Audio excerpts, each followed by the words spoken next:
Ang dami ngayon, naghihirap naman kong OFW. Actually, kaya nga ngayon, ang dami namin tinutulungan ang OFW. Kahapon may enrollee ako from Norway. OFW siya sa Norway, tapos meron din yung isa taga UAE sa Dubai. Nag-inquire sila sa akin sa ADA. Ayun, ginaguide ko na sila ngayon. Ang dami nilang natutunan, grabe. Like, ang ganda pakinggan na kumikita na ako, tapos nakakatulong pa ako sa ibang tao. Especially mga OFW.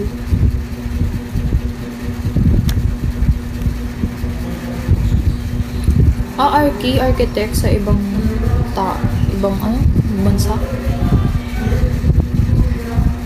Hi, good morning, Kenneth.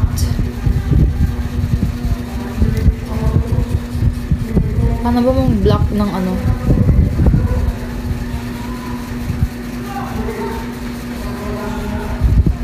mute natin si DC Rock kasi masyadong papansin. Diyos ko, mag-iba na kayo ng utak niyo. Diyos ko po. Aasenso ba kayo? Puro pabastusin mo. Umagang umaga. Diyos ko po.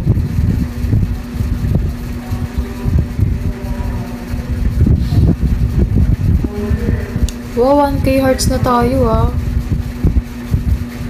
Ayan, pag-drawing mo, gawin mong yan, freelancing yan. Skills. Marunong sa math, o pwede rin yung freelancing. Kasi may math skills ka Like, mag-tutor ka sa mga ibang tao na nangangailangan. Diba? Nakatulong ka na, kumikita ka pa. Actually, sa negosyo namin, may mga rin kami, may mga professionals. Meron pa nga si Attorney Drew Magturo.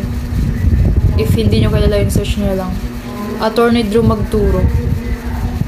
Siya, part-time siya sa negosyo, sa business namin. Tapos, full-time attorney siya. Akala mo, yung kinikita niya 25,000 sa isang trial pa lang. Tapos, sa isang araw, nakakalimang trial siya. Compute mo yun, 25,000 times 5. Isang araw niya lang yun. Kahit ang laki ng kita niya, tapos nag-negosyo pa rin siya dito. Diba? So, wala talagang pinipiling background yung pagiging negosyante. Kung gusto mo maging negosyante, go, mag-negosyante ka. How po mag-ADA? So, Mami Renaline, DM nyo lang po ako. Or diretso na po kayo sa Facebook ko. Mag-inquire po kayo doon. I-chat nyo po ako agad. Kasi ang dami rin po nag-chat sa akin. And, yun po yung pinaprioritize ko.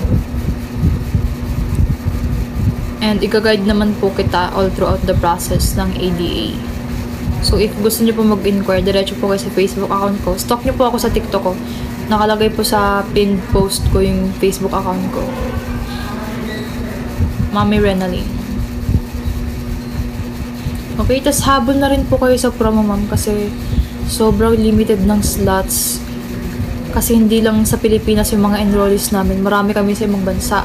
Actually, lumalaki na po yung enrollees namin sa Canada, especially sa UAE. Tapos kahapon, nakaano ako sa Norway.